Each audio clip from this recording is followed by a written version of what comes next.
여러분 안녕하십니까?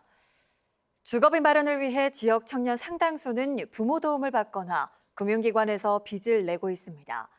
이런 상황에서 대구시의 전세대출 이자 지원 사업이 중단돼 지역 청년들의 어깨를 더 무겁게 하고 있습니다.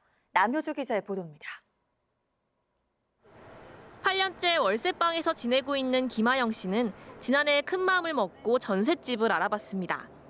월세에 관리비까지 매달 60만 원이 훌쩍 넘는 주거비는 큰 부담입니다.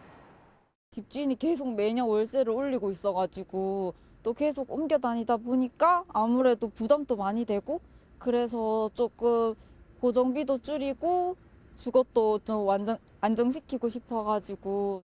하지만 김 씨는 결국 전셋집 구하기를 포기했습니다. 만만치 않은 전세 보증금에다 신락 같은 희망을 걸었던 대구시의 청년 주거비 지원 사업마저 종료됐기 때문입니다.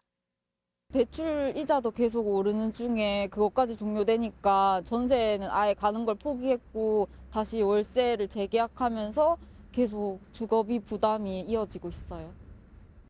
대구시의 청년 전세 지원 사업은 무주택 청년에게 전세 대출 이자의 최대 5%를 지원해 주는데 지난해 1,000명이 넘는 신청자가 몰릴 정도로 좋은 반응을 얻었습니다.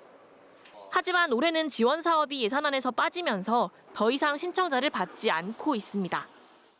긴축 재정으로 인해서 이미 지원 대상 선정되신 분들은 지원을 계속하고 있지만은 신규 모집은 추경을 통해서 확보할 예정입니다. 지난 2022년 국무조정실이 발표한 청년 삶 실태조사에 따르면 대구 청년들의 평균 전세 보증금은 1억 4,366만 원으로 비수도권 평균과 비슷한 수준입니다.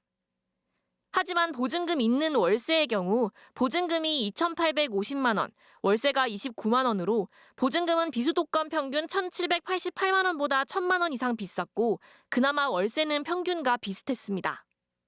집값 마련 방법은 부모나 친지로부터 받거나 빌렸다는 답이 가장 많았고 민간 금융기관에서 빌렸다는 답이 2위를 차지했는데 이 비율이 50.4%로 전국에서 가장 높았습니다.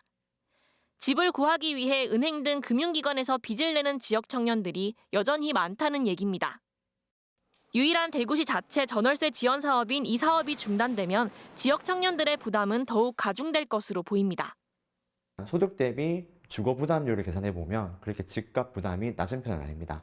그렇기 때문에 소득을 당장 높이는 것은 어렵다 하더라도 집값을 주거비에 대한 부담을 완화시켜 줄 수 있는 정책을 펼쳐서 정주 요건을 개선하는 정책이 필요하다고 생각합니다. 구미시를 비롯한 일부 지자체는 자체적으로 청년 월세 지원과 전세 대출 이자 지원 사업을 펼치고 있습니다. 고금리 고물가 속 갈수록 팍팍해지는 청년들의 삶. 지역을 떠나는 청년들을 잡기 위해서라도 과감한 주거 지원 정책이 필요하다는 지적입니다. TBC 남효주입니다.